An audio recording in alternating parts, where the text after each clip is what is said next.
Hello dear student, কেমন আছো? I hope প্রত্যেকে শুধু ভালো নয়, ভীষণ ভালো আছো। স্ক্রিনের উপর একটা কোশ্চেন দেখা যাচ্ছে। প্রশ্নটা কি বলেছে সেটা একদম মন দিয়ে পড়ি। বলেছে যে 5 cos θ plus 12 sin θ equal to 13 হলে তাহলে tan θ এর মানটা কত সেটা আমাকে বলতে হবে। চলো একটা কাজ করি আমরা। কি কাজ? এখানে এই সাইন থিটাটা যেমন আছে তেমন রেখে দিই। 12 sin θ রেখে দিলাম। অপোজিট দিকে 13 আছে, আর এই যে 5 cos θ আছে এটা -5 cos θ করে দিই, কারণ সাইনের বাম দিক থেকে ডান দিকে গেলে প্লাস থাকলে মাইনাস, মাইনাস থাকলে প্লাস হয়ে যায়, তাই না? এবার দেখো দুদিকে বোথ সাইডে আমি যদি স্কোয়ার করে দিই তাহলে এখানে 12 × sin θ তার হোল স্কোয়ার, আর এখানটা 13 - 5 cos θ তার হোল স্কোয়ার।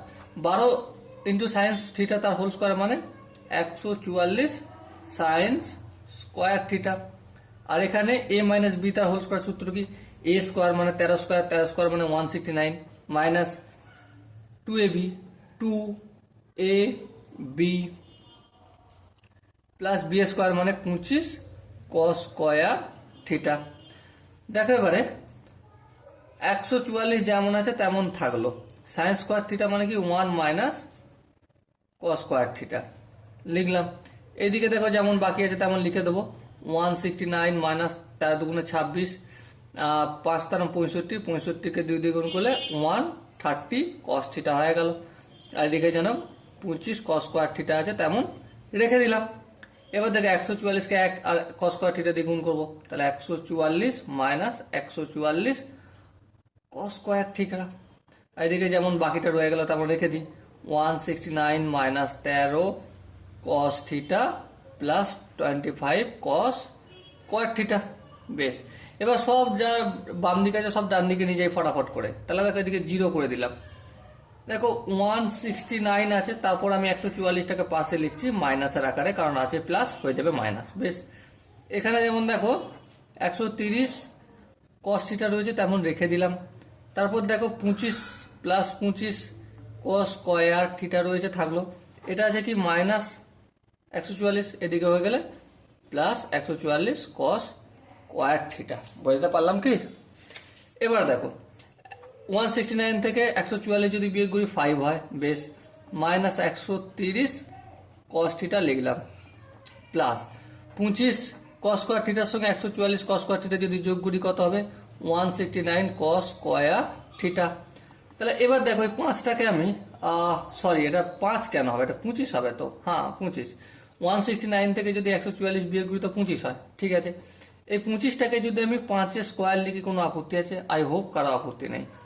তারপর দেখো এই 169 cos স্কোয়ার থিটাটাকে আমি যদি লিখি প্লাস 13 cos θ পুরোটার হোল স্কোয়ার, আশা করি কারো আপত্তি থাকবে না। এবার দেখো মাইনাস 130 cos θ, এটাকে যদি মাইনাস 2 × 5 × 13 cos θ লিখি, দেখো 5 তার 65, 65 দুগুণে 130 cos θ। বেশ, কোনো আপত্তি নেই। এবার দেখো a square plus b square minus 2ab এর সূত্র পড়ে গেল। তাহলে কিসের সূত্র এটা? a মাইনাস b তার হোল স্কোয়ার সূত্র। এবার স্কোয়ারটা যদি সমানের অপোজিট দিকে আনি তাহলে কি হয়ে যাবে? 0ই রয়ে যাবে। তো 5 মাইনাস cos θ হয়ে গেল। এবার দেখো মাইনাস 13টাকে লিখবে। হ্যাঁ, এবার মাইনাস 13 cos θ সমানের অপোজিট দিকে নিয়ে গেলে কি হয়ে যাবে? Plus 13 cos θ equal to 5। এবার cos θ সঙ্গে 13টা গুণ আছে, অপোজিট দিকে নিয়ে গেলে কি হয়ে যাবে? অবভিয়াসলি ভাগ হয়ে যাবে, 5/13। তাহলে এটা কি বের করলাম? আমি cos θ এর ভ্যালু বের করলাম। এবার tan θ মানে কি? sin by cos θ। তাহলে আমি sin θ এর ভ্যালু সমান কি করে জানবো? sin θ ইকুয়াল টু কি জানি? √1 মাইনাস cos স্কোয়ার θ। তাহলে 1 মাইনাস cos θ এর ভ্যালু হচ্ছে 5/13। তাহলে এটা যদি স্কোয়ার করি তাহলে কি হবে? 25/169। ওকে, তাহলে দেখো এবারে একের নিচে কি মানে 1 1 আর 169 লসাগু করলে কি হয়? 169 হবে। 169 মাইনাস 25, আশা করি ভগ্নাংশের যোগ বিয়োগটা তোমরা করতে পারো, সেই জন্য আমি না বলে ফটাফট করে দিলাম। ওকে, সো আলটিমেট দেখো রুটের ভেতরে 144/169, তাহলে রুটের বাইরে আসলে কি হচ্ছে? 12/13, কারণ 13কে 13 দিয়ে গুণ করে 169 হয়। ঠিক আছে, তাহলে আমরা কি পেলাম? সাইন থিটারও মান পেয়ে গেলাম আর cos θ মানও পেয়ে গেলাম। তো এবার দেখো ট্যান থিটা, ট্যান থিটা মানে কি, ট্যান থিটা মানে হচ্ছে sine theta by cos theta. So দেখো সাইন থিটা মানে কি, সাইন থিটা মানে 12/13, চলো 12/13, আর কস থিটা মানে কি 5/13। দেখো এই 13 হর হর কেটে যাবে, তাহলে কি বেঁচে থাকলো 12/5। আই হোপ প্রত্যেকে বুঝতে পেরেছো। যদি কোনো জায়গায় অসুবিধা থাকে বা ডাউট থাকে বা কনফিউশন থাকে তাহলে কি করতে হবে, কমেন্টে জানাতে হবে। ওকে, দেখো এখানে যে 4টা অপশন ছিল তার মধ্যে বি অপশনটা সঠিক অপশন।